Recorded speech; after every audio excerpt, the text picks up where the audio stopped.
기본적으로 알아야 될 게 수혜량의 변화하고 수혜의 변화 알아야 되고요. 그 다음에 대체제, 보완제 개념 정리가 돼야 되고, 그 다음에 균형의 이동에 대해서 알아야 되고, 그 다음에 탄력성에 대해서 정리가 돼야 돼요. 이게 가장 기본이에요. 읽어봤는데 무슨 말인지 모른다. 그걸 체킹을 해서 갖고 와서 물어봐야 돼. 확인 작업을 꼭 거쳐서 용어를 확실히 이해를 해야 돼. 계산은 안 해도 돼. 계산이 안 되는데 뭐 어떡할 거야. 이론은 정리를 해야 되잖아요. 경제론에서 평균적으로 한 5개 나온다. 5개 중에서 계산을 빼더라도 3, 4개는 맞을 수 있어야 된다. 그게 모아야지 된다고요. 모아야지. 그죠? 그러니까 단락을 보면서 총론은 그다지 어렵지 않는데, 그러니까 경제론 이후서부터 해서 투자론, 금융론, 간평 아니면 또는 단원 중에 다른 단원 중에서 내가 좀 힘들어하는 파트가 있으면 용어를 확실하게 정리를 해야 돼요. 용어를 기초로 출제를 해주기 때문에 용어만 이해하면은 풀 수 있는 거예요. 차액지대가 뭔지, 절대지대가 뭔지 그 특징만 알면 답을 쉽게 맞출 수 있게끔 배열을 해줘요. 왜냐하면 1차는 시간 싸움이라고요. 1차는 우리는 그 요령에 맞춰서 공부할 수 있으셔야 돼요. 그러니까 이제 여기 나와서 들으시든 인강을 통해서 공부하는 똑같은 거예요. 이거는 실전이라고요. 그죠? 40문제가 있으면 30문제가 이론이고 10문제가 계산이에요. 평균적으로. 그러면 얘가 25점이고 얘가 75점이에요. 그렇잖아요. 그러면 이거 중에서 60점 충분히 맞을 수 있는 거예요. 이거 빼더라도. 네, 그렇기 때문에 그런 단원에 대해서 이해가 안 되는 거 그걸 잘 체킹해서 해줘야 돼요. 그죠? 자, 두 분이 오실 때까지 기다렸어요. 그죠? 자, 여기 외부 효과에서 지금 방금 한 거죠.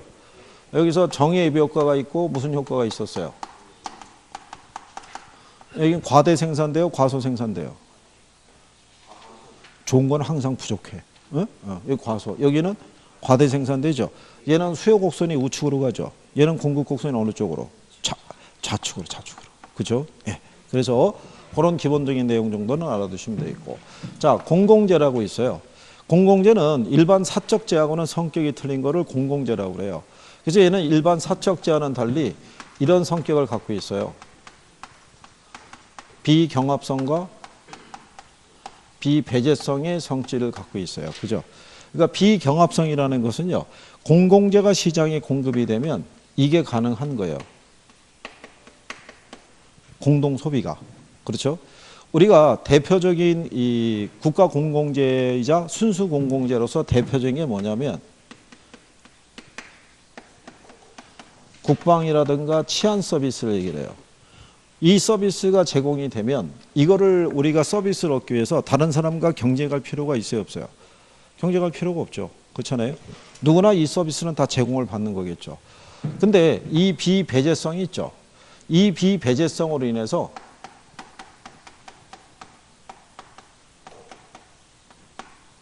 소비의 선호도가 낮게 이게 조사가 돼요.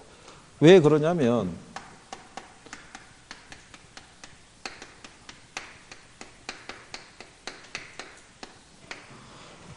소비의 선호도를 낮게 표시를 하더라도 자기는 그 공급되는 공공재로부터 대가를 지불하지 않았다고 해서 배제당하지 않는 성질이 있어요. 그러니까 예를 들어서 뭐 이렇게 생각하자고요.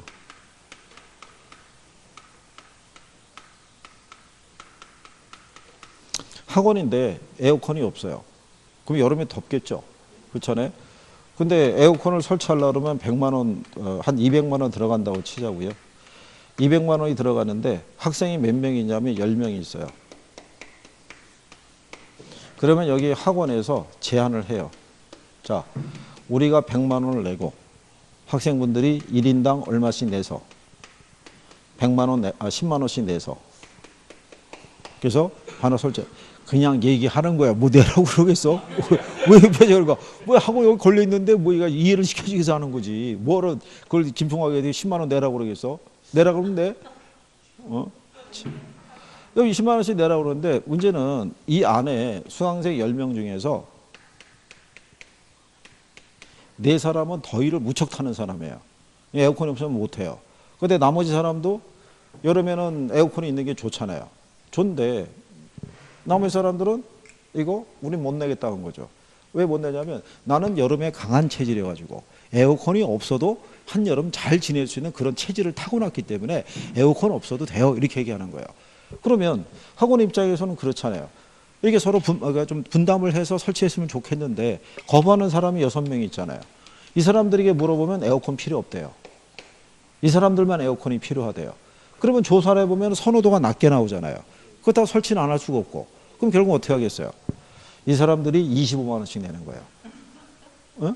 그래서 설치가 된 거예요. 되면 나머지 사람들이 있죠. 이 사람들 어떻게 하겠어요? 그냥 같이 쐬는 거죠. 에어컨 지금 이렇게 틀었을 때 6사람에게만 방향이 안 가도록 조정할 수는 없는 거예요. 무슨 말인지 아시겠나요? 그러니까 이 사람들은 만약에 이게 필요하냐고 물어보면은 그 선호도가 적게 나타나요. 대신에 자기들은 그냥 이 역할을 하겠다는 거예요. 왜냐하면 여기에 대한 비용을 지불하지 않더라도 소비로부터 배제당할 수 있다 없다. 배제 안 당하는 거예요. 그렇기 때문에 이 공공재 공급을 시장기구를 통해서 생산을 유도하게 되면 항상 무슨 생산에 문제가 있다는 거예요. 예, 항상 적은 양이 생산될 수밖에 없어요. 그래서 결국은 누가?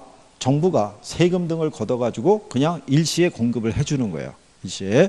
근데 이 공공재를 공급하는 과정에서는요, 공공재는 뭐를 유발할 수 있다는 거예요? 외부 효과를 발생시키는 거예요.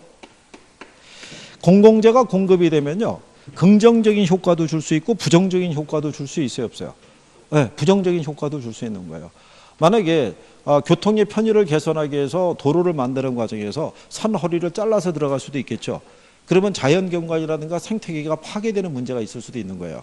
생활의 편의를 높여줄 수도 있지만, 그래서 외부 효과를 발생시킨다는 거, 예, 그 정도까지 알아두시면 되고요. 그 다음에 이제 187페이지 거기 상단에 가면 3번에 불안전 시장이라고 돼 있죠.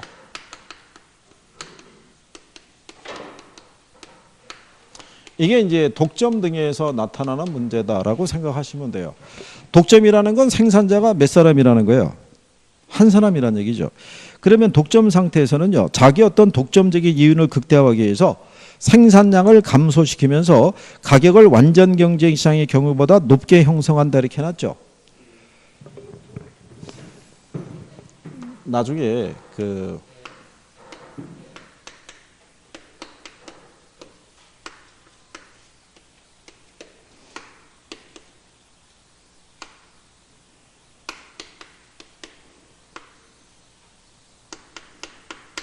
이게 완전 경쟁 시장의 균형 조건이에요. 이 최적 생산량은요, 시장 가격하고요, 한계 비용 곡선과 평균 비용 곡선이 일치하는 점에서 이루어져요. 여기서가 최적 생산이 이루어지는데, 이게 불안전 경제에 의한 독점이 발생하게 되면 독점 기업은 생산자가 혼자니까 이윤을 독식할 수 있겠죠. 근데 그 사람들이 이윤을 얻기 위해서 뭐를 줄이냐면은 생산량을 줄여버려요. 그러면 여기서 이루어져요. 그러면 생산량이 사에서 필요한 양보다 어떻게 되겠어요? 적게 생산되겠죠. 그러면서 가격이 어떻게 돼요? 이렇게 올라간다고요. 그럼 이 사람들은 가격 상승에 따른 이윤을 획득하기 위해서 시장에서 필요한 양보다 무슨 생산을 한다는 거예요? 과소 생산. 그래서 시장이 실패가 발생한다는 거예요. 그림은 신경 안 써도 되고. 그래서 우리 교과서에 이제 그렇게 나와 있어서 이제 얘기를 한 거예요. 그죠? 그래서 시장이 실패가 발생한다든가. 그 다음에 정보에 뭐가 있어요? 이 정보의 비대칭성이라는 건요, 정보가 부족해서 발생하는 현상이에요. 그래서 거기에 따라 역선택이라든가 도덕적 해이의 문제라는 게 발생할 수 있죠. 그렇죠? 예를 들어서 이런 얘기죠. A라는 기업에서 신입사원을 채용을 해요. 그죠? 그러면 신입사원들이 여러 사람이 이렇게 있었을 때, 자, 이 사람들에 관한 정보는 이 기업이 100% 정확하게 할 수는 없어요. 이 사람들이 낸 스펙에 기초해서만 판단할 수밖에 없거든요. 면접을 통해서 확인을 해야 되고. 그런데 A 기업에서는 제일 필요로 하는 사람이 이 사람이에요. 이 사람을 채용하면은 묵묵하게 성실하게 또는 창의적인 사고를 가지고 이 기업의 성장에 도움을 많이 줄 사람이에요. 그런데 단 하나, 면접 볼 때 표현력이 좀 떨어져요. 그죠? 물어보면 이상한 소리 할 수도 있고 뭐 그럴 수 있겠죠. 근데 여기 있는 이 사람은 이 기업에 아무런 도움이 안 되는 사람이에요. 그런데 면접 당시에 어떤 이런 화술이나 이런 게 상당히 유리하고, 그죠? 면접에 대한 자세가 상당히 좋은 사람이에요. 그러면 이 기업의 입장에서는 여기를 뽑아야 되는데 거꾸로 역선택의 논리로 이 사람을 뽑을 수 있어요, 없어요? 이런 문제가 발생해요. 그러면 이 사람은 취직을 할 때는 뭐라고 얘기하겠어요? 아프리카 지사로 보내도 근무할 수 있다. 지방 근무도 가능하다. 이렇게 얘기하겠죠. 근데 이 사람은 고지식한 사람이니까 지금 집에 노부모를 제가 모시고 있어서 지방 근무로 떨어져서 근무하기는 좀 힘듭니다. 뭐 이런 식으로 고지고대로 얘기하니까 이 사람은 마이너스를 감점을 받고 이 사람은 적극적에서 플러스에서 이 사람이 책임이 되는 거죠. 그러면 면접 볼 때는 뭐 간이고 술개고 다 내주면서 열심히 회사를 다해서 충성을 하겠다는 사람이 막상 취직이 되면 어떻게 돼요? 칼퇴근이죠. 딱 보면서 상사 눈치 본다 안 본다? 안 본다는 거죠. 오늘 회식? 예, 그러면 하시고 저는 가겠습니다. 뭐 이런 정도죠. 그러니까 이 사람들의 그런 도덕적 해이를 방지하기 위해서 회사에서는 당근과 책직을 변형하는 거예요. 열심히 하면 승진도 시켜주고 연봉도 올려주는데 만약에 열심히 안 하면은 자를 수도 있다. 이런 식으로 당근과 책직을 가지고 그걸 방지하는 거죠. 그러면 부동산 시장도 똑같겠죠. 부동산이 있으면 매도자가 있고 매수자가 있으면 이 물건에 관한 정보가 서로 완전하게 공유하고 있지 못하잖아요. 그러다 보면은 자기가 거래하는 가격이 제대로 된 가격인지가 불안해지게 되면 시장에서 부동산 거래가 위축이 될 거 아니에요. 그럼 자원 배분이 왜곡될 수 있어요, 없어요? 있을 거 아니에요. 그게 어디서 기인하는 것이다? 정보의 비대칭성, 즉 정보의 부족에서 나타나는 현상이라고 보시면 돼요. 자, 그러면 정부는 이러한 이 시장의 실패를 수정하기 위해서 개입하겠죠. 그럼 정부가 시장에 개입하면은 시장의 실패 문제를 다 해결할 수 있어요, 없어요? 그럴 수는 없어요. 오히려 정부의 실패가 나타날 수도 있어요. 정부가 시장에 개입함으로써 시장 상황을 좀 더 안 좋게 만들 수도 있다, 없다. 예, 근데 그런 거를 알면서도 정부는 개입할 수밖에 없는 경우가 있어요. 즉, 작년인가 재작년에 있던 최저임금제 있죠. 예, 최저임금제 같은 경우는 이해 당사자 간의 조율을 지키면 절대로 조율이 안 돼요. 그렇잖아요. 근로자하고 기업의 입장에서 올 때는 최저임금을 기업은 적게 주려고 그러고 그 다음에 근로자들은 좀 더 많이 받아야 될 때 그럼 평형성만 긋게 되니까 정부가 강력하게 권고해서 조정안을 만들어 버리는 거죠. 그래도 그거 갖고 말이 많잖아요. 최저임금제가 올려고 지금 시급이 한 8,600원인가 되나요? 9,600원인가? 8,600원. 8,300원? 이번에 정부가 아쉬워하는 게 여기로 못 갔다는 거잖아요.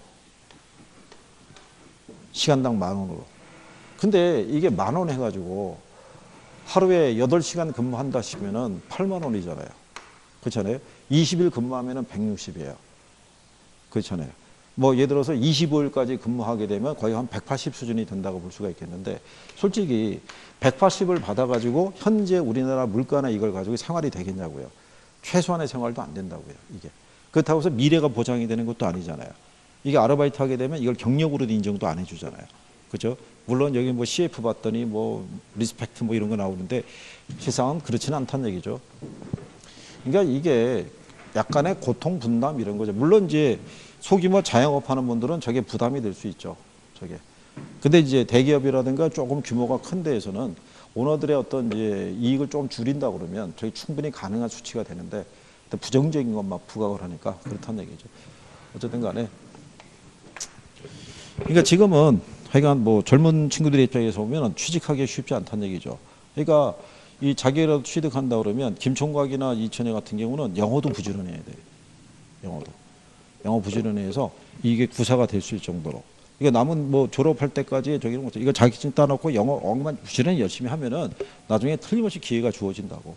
이게 우리나라 저기 4년제가 아니라 대학원까지 나와도 영어 구사 못하는 사람 수두룩해요. 그렇잖아요. 이제 요즘은 웬만큼 하면은 다들 한다고요. 그게 열심히 해가지고 나중에 저기 대학원도 가고 뭐 그렇게 해가지고 운영하면 되겠지. 그렇게 해가지고. 그러니까 일단은 합격을 해야 될 거 아니에요. 합격을 해야지 뭐 해야도 하든 뭐든 하든 할 거 아니에요. 그러니까 열심히 하고. 자, 그다음에 그 밑에 가면은 정부의 시장 개입 수단이라고 있죠. 예, 거기도 별표하는 거예요.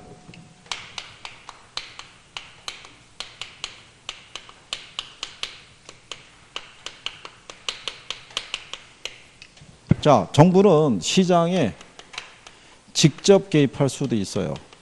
그죠? 자, 직접 개입을 한다는 것은요. 정부가 시장에 개입해서 직접 수요자 및 공급자의 역할을 수행하는 거예요. 그렇기 때문에 효과는 가장 빠르게 나타날 수 있어요. 그렇죠? 그러면 직접 개입에 들어가는 수단 있죠. 예, 수단이라는 게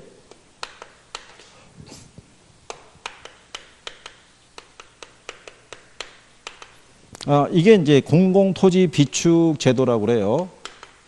이거를 다른 말로 토지은행 제도. 뭐 이렇게 얘기할 수 있고요. 그 다음에 공영개발이라는 게 있어요. 이게 토지 수용 방식 또는 매수 방식이라고도 얘기를 해요. 그 다음에 공공투자 사업이 있죠. 그 다음에 공공임대주택을 건설 공급하는 것 있죠. 이런 것 등이 직접 개입의 수단이 돼요. 그러면 얘네 공통점이 뭐예요? 뭐가 들어가요? 공이 들어가는 거예요. 그러면 일단 무슨 개입이라고 봐야 돼요? 직접 개입 방법에 해당이 된다라고 봐줘야 되는 거예요. 거기 보면은 토지은행제도라고 해놨죠. 가로 열고 토지 비축제도라고 해놨죠. 그게 공공토지 비축하는 거예요. 비축. 그 다음에 공영개발, 공공택지개발, 공공임대주택 공급이 있죠. 그 다음에 5번에 있는 분양가 규제하고 임대료 규제 있죠. 예, 그거는 일단 생략하세요. 그 부분에 대해서는 직접 개입을 언급한 선례가 없어요. 그 부분 갖고 여기까지만 정리하시면 돼요. 그 다음에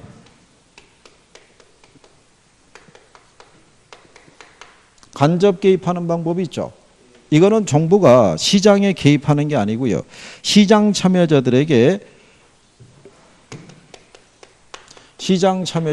경제적 동기를 조정하는 거예요.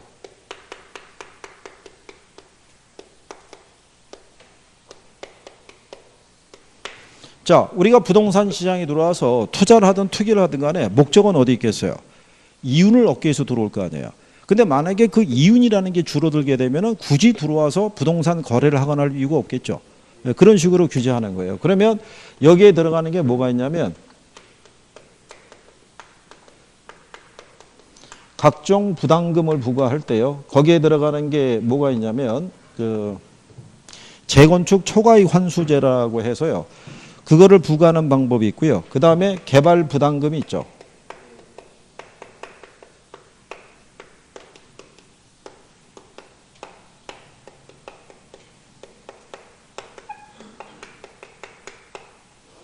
재건축 초과이익 환수제는 지난번에 교재는 없어요. 재건축 초과이익 환수제는 우리가 강남에서 왜 재건축 사업하죠?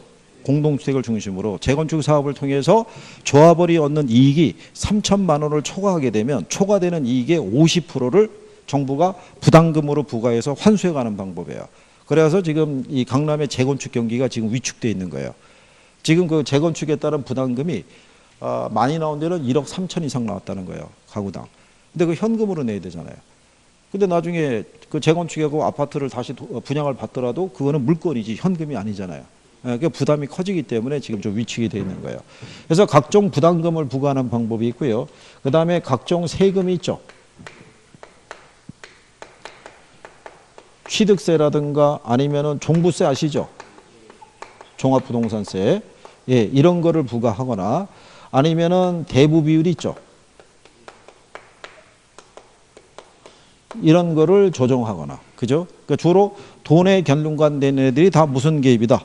간접 개입에 해당이 된다라고 보시면 돼요. 그 다음에 이제 토지용 규제를 하는 방법이 있어요.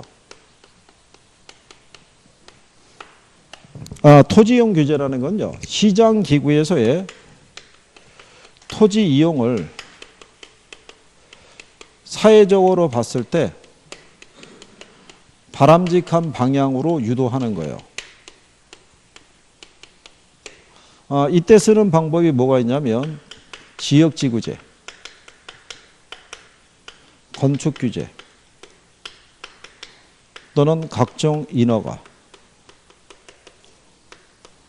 예, 이런 거를 활용하는 게 이제 토지용 규제 방법이 해당이 돼요. 근데 이 중에서 가장 시험상에서 잘 나오는 게 직접 개입하고 이거예요.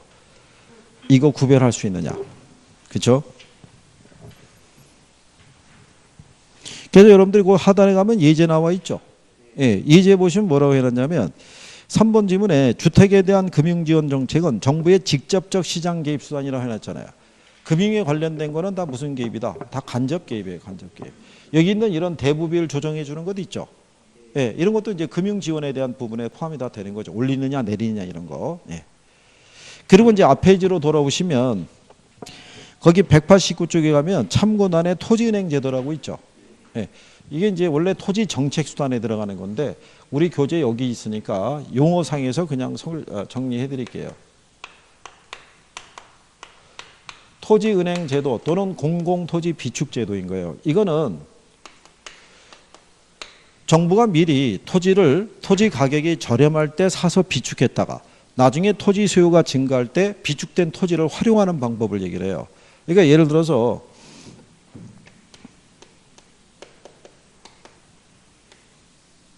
1970년에 대전의 땅값하고 2019년에 대전의 땅값을 비교하면 어느 게 훨씬 비싸겠어요? 이게 비싸잖아요. 그러면 이때 당시에 70년에 대전 땅값이 뭐 평당 한 1,000원 했을까요? 네? 70년 기준하면 서울 땅값도 뭐 그렇게 비싼 편은 아니었어요. 그러면 이때 한 1,000원 했을 때 대전시가 한 100만 평 사놨어요. 지금 유용하게 쓸 수 있겠죠. 그렇잖아요. 지금 만약에 한 4, 50년 되면은 여기 불량 주거지가 발생해요. 그러면은 그 사람들에게 새로운 주거 환경을 조성해 주려고 그러면 여기 주거지 재정비해야 될 거 아니에요. 그러면 돈이 필요하잖아요. 그럼 보유하고 있는 비축된 토지 일부를 매각을 해서 자금 조달해서도 공급할 수도 있고, 그렇죠? 다양한 방법으로 쓸 수 있는 거예요. 그런데 우리가 얼핏 생각할 때는 70년대 땅값이 이러니까 1960년 기준할 때는요. 지금의 강남 있죠. 강남 땅값이 평당 100원이었어요. 이게. 그럼 우리가 지금 생각할 때 무슨 생각하냐면 야, 저때 땅 1을 사놓을 거 이러잖아요. 근데 화폐의 가치를 생각해 보세요. 그때 당시 평당 100원이면 역시 또 적은 돈은 아니었던 거예요. 무슨 말인지 아시겠죠? 그러니까 이런 거를 시행하려고 그러면 정부나 지자체의 재정 자립도가 뛰어나야 돼요. 이게. 그 우리나라는 이런 토지은행 제도를 운영하고 있어요, 안 하고 있어요? 하고 있다고요. 우리나라는 공공토지 비축에 관한 법률이 있어요. 그래서 어디서 관리하냐면 토지주택공사에서 관리하고 있어요.